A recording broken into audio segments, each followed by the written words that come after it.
We have to stay outraged. Do not criticize me when I say that we as a Muslim community in these United States of America have to be perpetually outraged every single day. When I wake up in the morning and I remember who's sitting in the White House, I am outraged.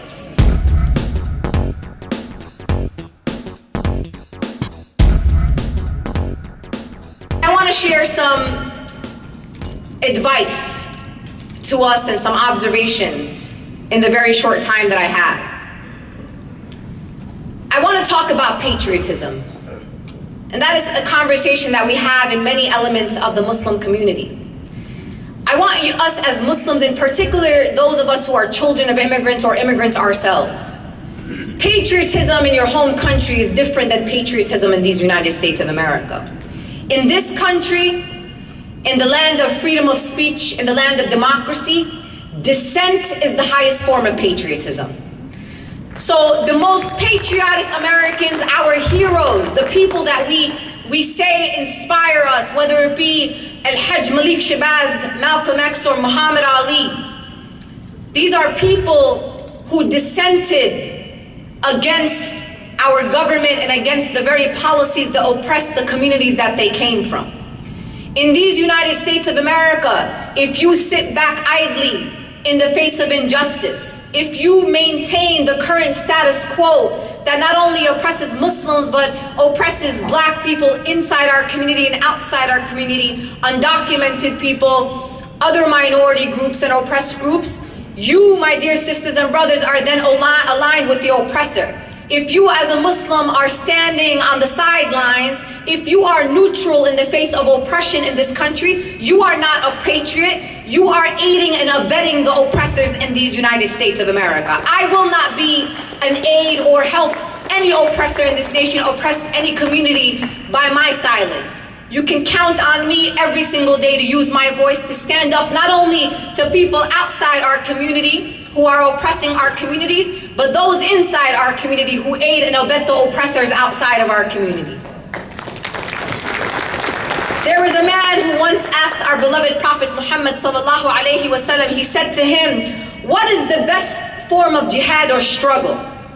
And our beloved Prophet Muhammad sallallahu alaihi wasallam said to him, a word of truth in front of a tyrant ruler or leader. That is the best form of jihad. And I hope that when we stand up to those who oppress our communities, that Allah accepts from us that as a form of jihad, that we are struggling against tyrants and rulers, not only abroad in the Middle East or in the other side of the world, but here in these United States of America, where you have fascists and white supremacists and Islamophobes reigning in the White House.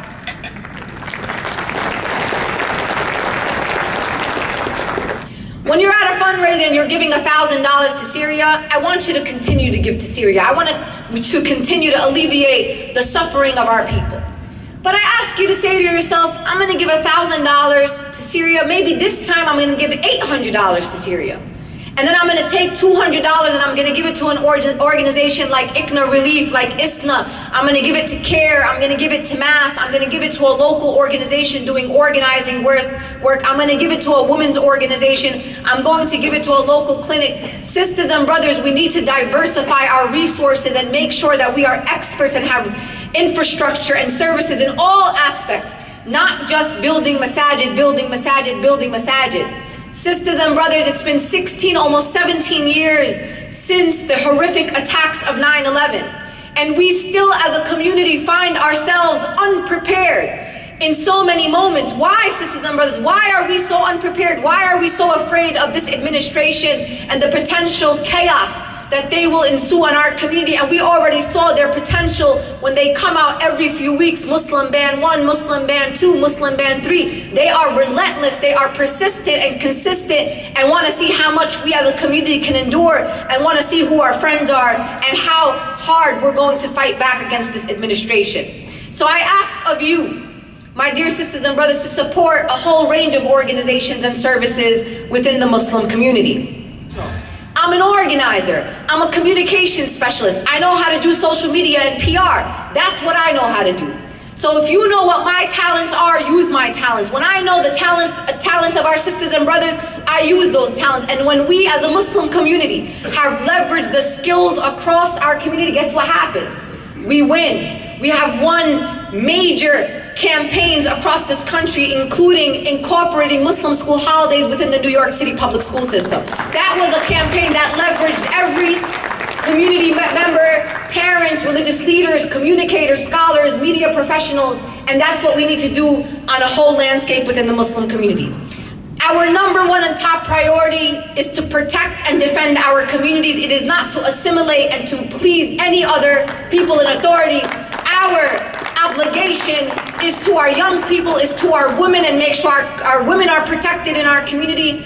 And our top priority, even higher than all those priorities, is to please Allah and only Allah.